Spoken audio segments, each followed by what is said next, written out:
સુરતના દક્ષેશ્વર નગરથી લઈને અલથાણ ખાડી સુધી ગેરકાયદેસરથી દબાણ કરવામાં આવતા અને 2 વ્હીલર કે 4 વ્હીલર રોડ પર પાર્ક કરી દેતા ટ્રાફિકની સમસ્યા ઉત્પન્ન થતી હતી અને ધ્યાનમાં રાખીને સુરત ટ્રાફિક પોલીસ અને એસએમસીના અધિકારીઓ સાથે રાખી ગેરકાયદેસર દબાણ કરતા એસએમસી દ્વારા દબાણ દૂર કરવામાં આવ્યું। સુરતના દક્ષેશ્વર નગરથી લઈને અલથાણ ખાડી સુધી ગેરકાયદેસરની દબાણ કરવામાં આવતા અને 2 વ્હીલર 4 વ્હીલર રોડ પર પાર્ક કરી દેતા ટ્રાફિકની સમસ્યા ઉત્પન્ન થતી હતી। તેને ધ્યાનમાં રાખીને સુરત ટ્રાફિક પોલીસ અને એસએમસીના અધિકારીઓ સાથે રાખી ગેરકાયદેસરની દબાણ કરતા એસએમસી દબાણ દ્વારા દૂર કરવામાં આવ્યું। ગેરકાયદેસર વાહનો રોડ પર પાર્ક કરી દેતા પોલીસ દ્વારા એમના પર કાર્યવાહી કરવામાં આવી હતી।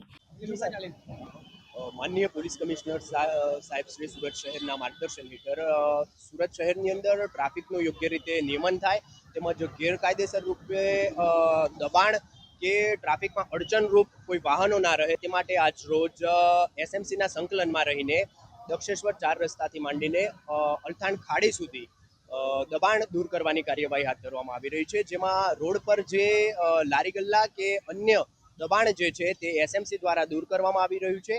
તેમજ જે 2 વ્હીલર કે 4 વ્હીલર વાહનો અયોગ્ય રીતે દબાણરૂપ પાર્ક થયેલા છે તે વાહનો ક્રેનના માધ્યમથી હટાવવાની કાર્યવાહી હાથ ધરવામાં આવી છે, તેમજ એમવી એક્ટ હેઠળ કાર્યવાહી હાથ ધરવામાં આવી રહી છે।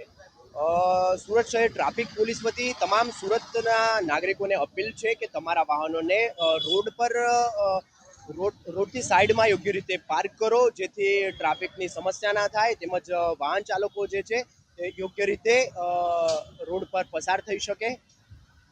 બીજું કે જે લારી ગલ્લાવાળા પણ છે કે જે રોડ પર યોગ્ય રીતે દબાણ કરતા હોય છે તેઓને પણ અપીલ છે કે તમારા લારીને રોડથી સાઈડમાં યોગ્ય રીતે લગાવો, જેથી ટ્રાફિકની કોઈ સમસ્યા ના થાય।